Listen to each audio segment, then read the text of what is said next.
जो क्वेश्चंस है, पहला क्वेश्चन है दिगंबर का सही संधि विच्छेद क्या है। दिगंबर का जो सही संधि विच्छेद हो जाएगा वो क्या हो जाएगा, ऑप्शन डी इस प्रश्न का सही आंसर हो जाएगा, दिक धन अंबर। दिक धन अंबर जो हो जाएगा दिगंबर का सही संधि विच्छेद हो जाएगा।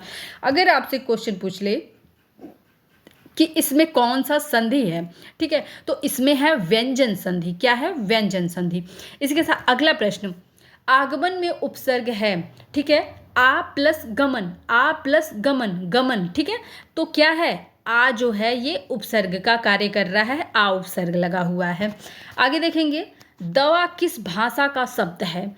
दवा किस भाषा का शब्द है, तो दवा जो है ये फारसी भाषा का शब्द है। चलिए इसी के साथ में हम कुछ अन्य फारसी शब्दों को जानते हैं, जैसे कबूतर, खरगोश, गुलाब, चरखा, जादू, दीवार, ये सभी भी फारसी शब्द हैं जो आपके एग्जाम में देखने को मिल सकते हैं, नोट कर लीजिएगा। आगे हमारा प्रश्न है, हमें अपशब्द नहीं बोलना चाहिए, इस वाक्य में व्याकरण की दृष्टि से रेखांकित शब्द क्या है। यहाँ पे बताना है कि अपशब्द शब्द का जो इस वाक्य में प्रयोग किया गया है वो क्या है। तो देखिए अपशब्द जो है ये संज्ञा का कार्य कर रहा है। देखिए होता क्या है कि ये क्या कर रहा है, हमें अपशब्द नहीं बोलना चाहिए, यानी पूरा सेंटेंस किसके विषय में है, क्या नहीं करना चाहिए, सब्जेक्ट यहाँ पे क्या हो जा रहा है, अपशब्द हो जा रहा है ना, अपशब्द नहीं बोलना चाहिए। तो सब्जेक्ट जो होता है हमारा वही हमारा क्या हो जाता है, जो विषय होता है जिसके विषय में बात होती है वही क्या हो जाता है, हमारा संज्ञा हो जाता है। तो ऑप्शन डी इस प्रश्न का सही आंसर होगा। अगला प्रश्न है, वह धीरे धीरे चल रहा है, रेखांकित शब्द को पहचानिए, ठीक है, तो यहाँ पे धीरे धीरे के विषय में पूछ रहा है कि धीरे धीरे क्या है, तो धीरे धीरे जो है ये क्रिया विशेषण है। क्या है, क्रिया विशेषण। एक धीरे जो है क्रिया का कार्य कर रहा है, दूसरा जो है विशेषण का कार्य कर रहा है, ठीक है, धीरे मतलब धीमी गति से कोई चल रहा है, और एक जो बता रहा है स्पीड को तो वो क्वालिटी का कार्य कर रहा है, तो क्वालिटी मतलब विशेषण हो गया। आगे हम चलेंगे, अगला प्रश्न हमारा है, धूसर का पर्यायवाची होगा। तो धूसर का जो पर्यायवाची होता है वो होता है बेशर। धूसर का पर्यायवाची क्या होता है, बेशर होता है। यहाँ पे हम देख रहे हैं गजवदन मतलब क्या होता है, गजवदन मतलब हाथी जैसा जिसका वदन हो, यानी कि गणेश जी की बात की जा रही है, तो इसका मतलब हो गया गणेश जी, ठीक है। सदन मतलब होता है जैसे सुख सदन, सुख सदन नाम सुना है, सुख सदन मतलब घर को बोलते हैं, सदन मीन्स होता है घर, ठीक है, लोग अपने माँ का नाम लगा करके आगे सदन कर देते हैं, ठीक है। तो खनक मतलब क्या होता है, चोर होता है, खनक मतलब चोर होता है। आगे है जीने की इच्छा, ठीक है, तो जीने की इच्छा को क्या बोलते हैं, जीने की इच्छा को क्या बोलेंगे, जिजीविषा बोलते हैं, ऑप्शन बी हो जाएगा। जिज्ञासु, जिज्ञासु मतलब होता है जैसे बोलते हैं ना, अरे बड़ा जिज्ञासु है, मतलब जानने की इच्छा रखने वाले को बोलते हैं जिज्ञासु। अच्छा, जिगीसु किसे बोलते हैं, यदि कोई व्यक्ति मतलब कोई भी हो, मतलब क्या करता है, युद्ध में विजय पाने की इच्छा रखता है, तो उसे हम बोलते हैं जिज्ञासु। और पिपासु बोलते हैं अगर किसी को पेय पदार्थ जैसे मान लो कि दूध, लस्सी, छाछ, पानी कुछ भी पीने की इच्छा हो रही है तो उसे पिपासु बोलते हैं। पेय पदार्थ को पीने की इच्छा रखने वाला पिपासु होता है।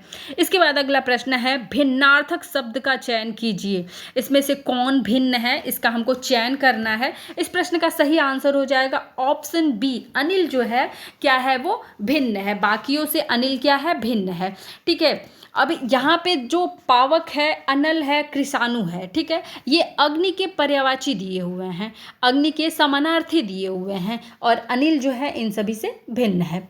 आगे प्रश्न देखेंगे, समूहार्थक शब्द चिन्हित है, यानी कि जो चार विकल्प दिए गए हैं इनमें से कौन है जो समूह को दर्शाता है। तो देखिए, पुरुष किसी एक की बात की जा रही है, स्त्री एक की बात की है, मनुष्य एक की बात की जा रही है, भले ही मतलब समूह की बात है लेकिन जाति की बात की जा रही है ना, तो यहाँ पे एक है, दो है, तीन है, क्या है कुछ क्लियर नहीं। लेकिन भीड़ की बात की गई जब भीड़ की बात की गई तो भीड़ क्या हो गया, समूह हार्थक हो गया, समूहार्थक हो गया, तो ऑप्शन डी इस प्रश्न का सही आंसर हो गया। इसके बाद अगला प्रश्न हमारा है, अशोक के फूल निबंध के लेखक कौन हैं। तो अशोक के फूल निबंध के लेखक हैं doctor Hazari Prasad, option D इस प्रश्न का सही आंसर हो जाएगा। आगे प्रश्न है निम्न में से मैत्रिक छंद कौन सा है? तो मैत्रिक छंद कौन सा है? दोहा भी मैत्रिक छंद होता है, ठीक है, रोला भी मैत्रिक छंद होता है और चौपाई भी मैत्रिक छंद होता है। तो ऑप्शन डी इस प्रश्न का सही आंसर हो जाएगा। देखिए इस तरीके से आपके जो है ना ऐसे दोहे दीहे होते हैं और उसके बाद पहचानने के लिए आपके एग्जाम में देता है कि इसमें से पहचानो कौन सा अलंकार दिया हुआ है। तो इस बार मैंने सोचा कि आपको भी बिल्कुल एग्जाम वाली फील देती हूँ। देखिए क्वेश्चन है आपका, उदित उदयगिरि मंच पर रघुवर बाल पतंग, बिकसे संत सरोज सब हर्षे लोचन भृंग। ठीक है, अब पूछ रहा है कि भाई ये जो लाइनें हैं इसमें कौन सा अलंकार का प्रयोग किया गया है। ठीक है, तो इसमें जो है कौन से अलंकार का प्रयोग किया गया है? ऑप्शन बी रूपक अलंकार का प्रयोग किया गया है। ऑप्शन बी इस प्रश्न का सही आंसर है।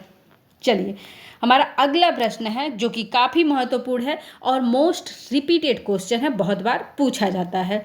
प्रश्न है, संविधान के किस अनुच्छेद में कहा गया है कि संघ की राजभाषा हिंदी और लिपि भाषा जो होगी लिपि देवनागरी होगी। ठीक है, तो ऑप्शन ए अनुच्छेद 343 जो है ये बताता है कि संघ की राजभाषा हिंदी होगी और इसकी जो लिपि होगी वो देवनागरी होगी। आगे देखेंगे, प्रश्न है यण संधि का संबंध किस संधि से है? ठीक है, यण संधि जो है उसका संबंध किससे है, ये क्वेश्चन आपसे पूछा जा रहा है। तो इस प्रश्न का सही आंसर हो जाएगा ऑप्शन सी स्वर संधि से संबंधित होता है यण संधि। आगे चलेंगे, खग का अर्थ नहीं होता है। खग का अर्थ क्या नहीं होता है ये आपसे पूछा जा रहा है। तो खग का अर्थ आकाश नहीं होता है। ठीक है, ऑप्शन सी सही हो जाएगा। बाकी बाण, पंछी, तारा ये खग के क्या होते हैं? समानार्थी होते हैं। आगे प्रश्न है, मुट्ठी गर्म करना मुहावरे का सही अर्थ होगा। तो मुट्ठी गर्म करना या पॉकेट गर्म करना इसका मतलब होता है घूंस देना। ठीक है, ऑप्शन सी इस प्रश्न का सही आंसर होगा। प्रथम विश्व हिंदी सम्मेलन कहाँ आयोजित हुआ था? प्रथम विश्व हिंदी सम्मेलन कहाँ पे आयोजित हुआ था, ये प्रश्न आपसे है। तो इस प्रश्न का सही आंसर हो जाएगा ऑप्शन सी मॉरिशस में आयोजित किया गया था। अगला प्रश्न है वर्तिका शब्द का तद्भव रूप क्या होता है? तो वर्तिका मतलब होता है, ठीक है, वर्तिका मतलब बत्ती होता है। ठीक है, तो तद्भव हो गया बत्ती और उसका जो शुद्ध रूप तत्सम शब्द हुआ वो क्या हो जाएगा? वर्तिका हो जाएगा। तो ये भी आप ध्यान रखेंगे। कौन सा शब्द जो है विकृत नहीं हो सकता है, यानी उसको बिगाड़ा नहीं जा सकता। विकृत मतलब उसमें कोई परिवर्तन नहीं किया जा सकता, उसमें बदलाव नहीं किया जा सकता। तो विशेषण जो होता है उसमें बदलाव नहीं किया जा सकता है, एज इट इज होता है। ठीक है, तो उसको बिल्कुल बदलाव नहीं किया जा सकता। तो ऑप्शन सी इस प्रश्न का सही आंसर होगा। अगला प्रश्न है अंतस्थ व्यंजन कौन सा है? ये भी आपके क्वेश्चन बुकलेट में आ चुका प्रश्न है, तो इसको भी आप थोड़ा सा सीरियस लीजिएगा। तो अंतस्थ व्यंजन कौन सा है? इस प्रश्न का सही आंसर हो जाएगा ऑप्शन सी, वह जो है दिए गए विकल्पों में वह जो है ये अंतस्थ व्यंजन है। आगे प्रश्न है सूर सागर की भाषा, ठीक है, सूर सागर किस भाषा की रचना है? सूर सागर जो है इसकी रचना किस भाषा में की गई है ये आपसे पूछा जा रहा है। इस प्रश्न का सही आंसर हो जाएगा ऑप्शन सी ब्रज भाषा में की गई है। जो धन कमाते हो उसमें थोड़ा अवश्य बचाना चाहिए, यानी कि यहाँ पे कहा जा रहा है कि आप जो धन अर्जित करते हो, जो धन कमाते हो, उसमें से थोड़ी सी सेविंग होनी चाहिए, थोड़ा सा उसमें बचाव करना चाहिए, बचा करके रखना चाहिए भविष्य के लिए, एक तरीके से समझो। तो ये जो है किस प्रकार का स्टेटमेंट है, किस प्रकार का वाक्य है, ये हमें बताना है। ठीक है, तो ये इच्छावाचक है। ठीक है, ये इच्छावाचक वाक्य है। ऑप्शन डी इस प्रश्न का क्या होगा? सही आंसर होगा। इसी के साथ अगला प्रश्न, बोया पेड़ बबूल का आम कहाँ से होए? ठीक है, और इस लोकोक्ति का हमको क्या बताना है? इस लोकोक्ति का हमको अर्थ बताना है कि कौन सा वाक्य इसके लिए सही है। तो इस प्रश्न का सही आंसर हो जाएगा ऑप्शन बी, जैसा कर्म करोगे वैसा ही फल पाओगे। आगे प्रश्न, वसुंधरा का पर्यायवाची शब्द है। तो वसुंधरा का पर्यायवाची क्षितिज है। वसुंधरा का पर्यायवाची क्या है? क्षितिज है। देखिए वसुंधरा का पर्यायवाची होती है पृथ्वी, पृथ्वी का पर्यायवाची है वसुंधरा, अवनी, उर्वी, मेदिनी, इला, धरा। ठीक है। इसके बाद रत्नाकर किसका पर्यायवाची है? समुद्र में बहुत सारी रत्नें होती हैं, बहुत सारी मड़ियाँ होती हैं, तो इसलिए समुद्र को हम रत्नाकर बोलते हैं, ठीक है।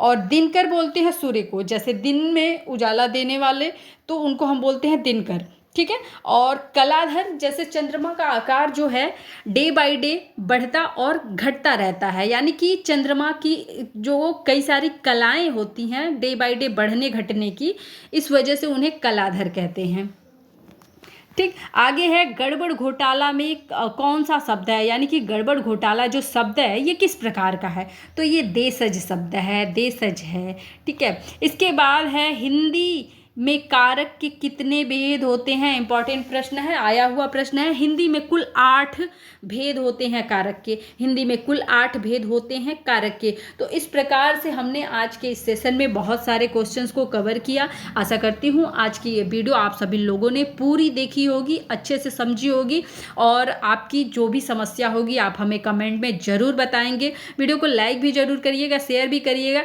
अगर थोड़ी बहुत कोई दिक्कत परेशानी होती है तो उसको थोड़ा सा आप लोग भी हैंडल कर सकते हैं, ठीक है। कोई बात बुरी लगी हो तो उसके लिए सॉरी। वीडियो देखने के लिए धन्यवाद।